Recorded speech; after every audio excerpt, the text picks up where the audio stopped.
Has your health been covered up? Today, it's Revealing Wholeness with Dr. Troy Munson, presented to you by Infinity Whole Health.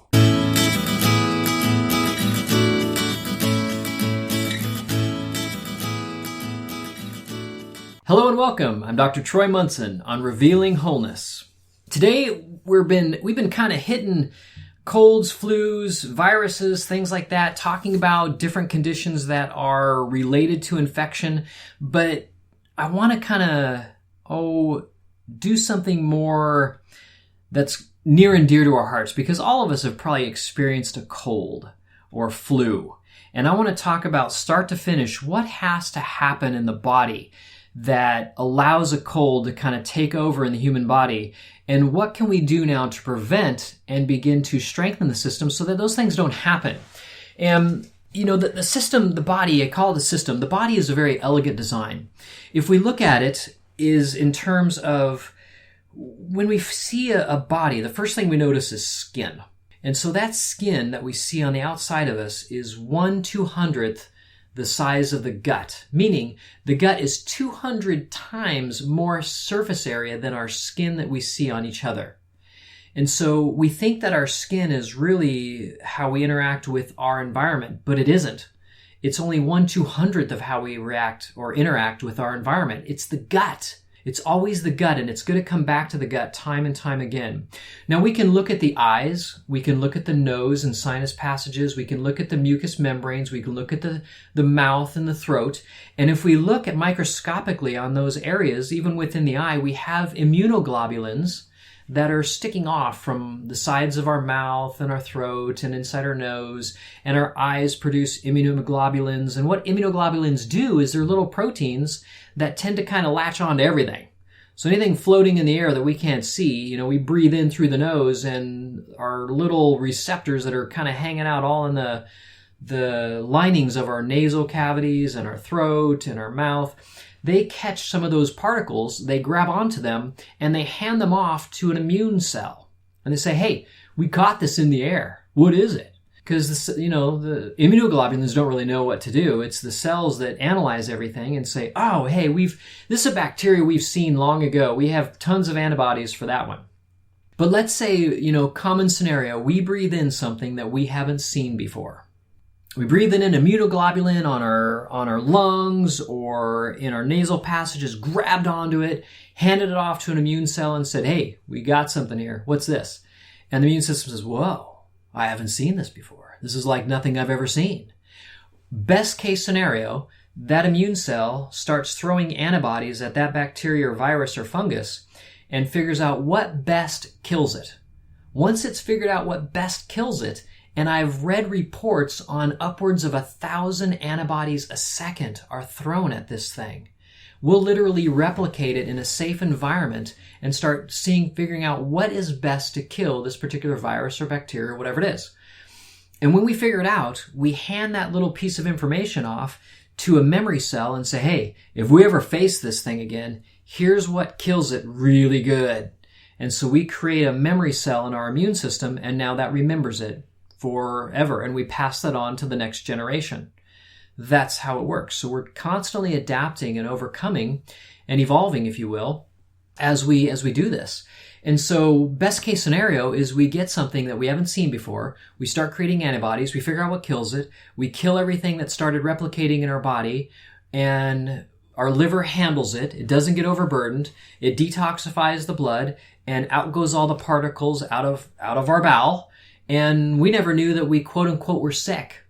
But if we define sickness as any uncontrolled growth of a foreign or alien cell in our body as an infection, okay, well then there was an infection in the body, but we never knew it.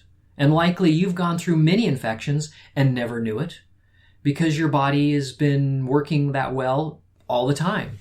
And if you marvel at that like I do, it's like, wow, that's really cool. I wonder how many infections we've all been through, but we've only been sick, a handful of times, had really a cold or flu. And so our body's quite strong. Of course, when we get the flu and we feel like utter crap and can't move and we have a temperature of 101 degrees, we think, this is really sucky. And so we start thinking about, hey, maybe I need to be doing something better with my diet, or maybe I need to do something, or maybe we blame it on, somebody who sneezed by us. And that's kind of silly because ultimately we should be able to handle everything that's in our air, just like we've talked about, and we can. So how does a body then become sick if our immune system works really well? And that's the ideal scenario, that we just don't even feel the symptoms. So if we look in the gut, the first thing that begins to happen is our gut becomes more alkaline. Well, now how does our gut become more alkaline becomes the next question. Well, if our stomach doesn't have enough enzymes coming from our pancreas, and it doesn't have enough chloride in our diet because maybe our diet is deficient in minerals, we can't create hydrochloric acid in our stomach. And our pancreas is so busy worrying about all the carbs that we're eating, trying to balance blood sugar, that now we're taxing the pancreas, and now it doesn't produce enough enzymes. And if we don't have enough other minerals in our diet, then the lining of the cells of the stomach now don't produce their hydrochloric acid precursors as well as they could. And so now we start getting more and more alkaline. And the more our gut becomes alkaline, the more bad bacteria like to grow in an alkaline environment.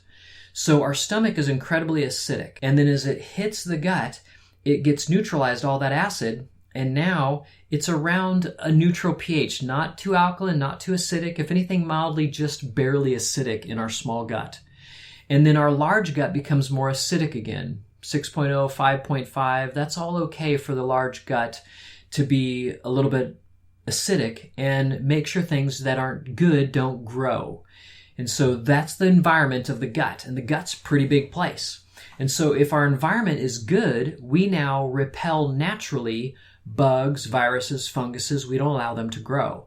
But if all of a sudden our diet's not very good, we're under a lot more stress, we're not eating real well, now we allow this gut to become more and more alkaline. And then all of a sudden now we have a cold. Oftentimes people will run out and they'll do ascorbic acid thinking they're doing vitamin C because it says vitamin C on the packet, but they're only taking ascorbic acid. So if we want our gut to be more acid to resist colds and flus, guess what that ascorbic acid does for us? It does naturally make us more acidic, which is what our gut does want. But it doesn't do anything to enhance the immune system.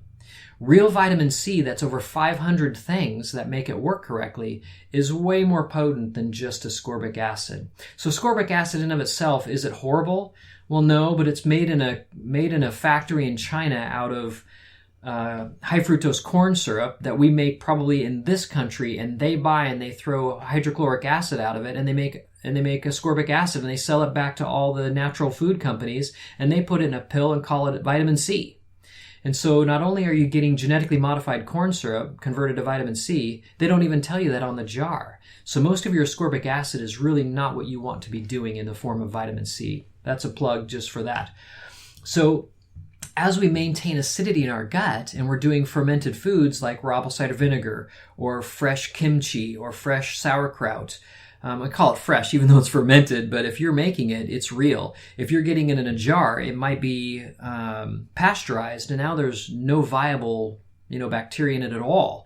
So it really does matter where you're getting pickled things. Are they pasteurizing it, or is there good viable bacteria in there that are fermented that you need in your gut to create good colonies to keep the gut acidic and not so alkaline? So if we look, like if you've heard some of my podcasts where I talk about weight loss a little bit, if our gut bacteria is more sugar producers, because there's bacteria out there that are sugar producers and bacteria out there that are lactic acid producers. If we have more sugar producers, we can have a very low calorie diet and still gain weight because our gut, the 6 or 7 or 8 pounds of bacteria in our gut are actually producing a ton of sugar for us. And so we still gain weight even though we're eating very little. So those of you out there that are like, gosh, I wonder why I can't lose weight, that may be one of the reasons. But as we convert our bacteria in our gut to more fermenters, more lactic acid producers by the fermented foods that we eat, we now begin to keep the gut nice and acidic, and we have good colonies that naturally resist bacterial infections and viral infections and fungal infections that we would like to see not happen, so that we stay healthy and vibrant and have tons of energy.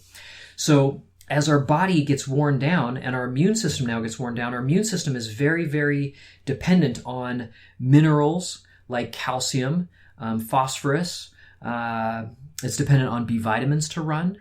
It needs all these phytonutrients in order to run its process as well too, and replication of of good things, so it needs protein. Well, if our digestive system is struggling and can't digest very well because I don't have enough acid to digest my proteins, I'm now going to have more putrefaction in my gut, which then causes more problems. My bowel movements are going to smell. I'm going to have gas that's going to be really rancid. And so that's just telling you how digestion's doing and how your body's performing. So if we add more fermented foods, all of a sudden you may notice, hey, now that I've been doing raw apple cider vinegar, I've been doing kimchi, or I've been doing kefir, I've been doing raw yogurts, I've been doing kombucha, I've been doing sauerkraut, all these fermented foods that are available. As we do those, all of a sudden my bowels are changing. Hey, my bowels don't smell when I have a bowel movement. Hey, I'm not having as much gas. Or the gas that I do have doesn't smell, it's not this horrible stench. It doesn't smell like anything. That's when we start having digestive system that's now more and more complete. We realize, hey, you know what? Since I've been really changing my gut over and helping digestion, I've noticed that I don't get sick when everybody else gets sick. And they're all sick around me and I'm not sick. And so this is how the process works. So I want to give you an idea of how sickness occurs, but I also want to give you some repair ideas of how we begin to help that happen so that we are not the ones getting sick all the time, that we can enjoy the winter and enjoy our winter sports and sleeping well and feeling great and working hard and doing everything that we need to do. So I hope that kind of gives you some ideas of how the whole system works, and any questions, comments are always welcome. And if you want me to talk about a certain topic, please throw it our way in an email, and I would love to entertain that. Until next time, I'm Dr. Troy Munson on Revealing Wholeness. This concludes another episode of Revealing Wholeness with Dr. Troy Munson. If you have any questions concerning this podcast or others, you can reach Dr. Munson by email at Chiroman, that's CHIRO man, @dr.com. Or you can call him at his office during office operation hours at 360-893-8586. This show is sponsored by Infinity Whole Health on the Disruptors Podcast Network. The information on this podcast from Dr. Troy Munson is meant to educate the listener on a variety of health issues. It is not meant to diagnose or treat any conditions.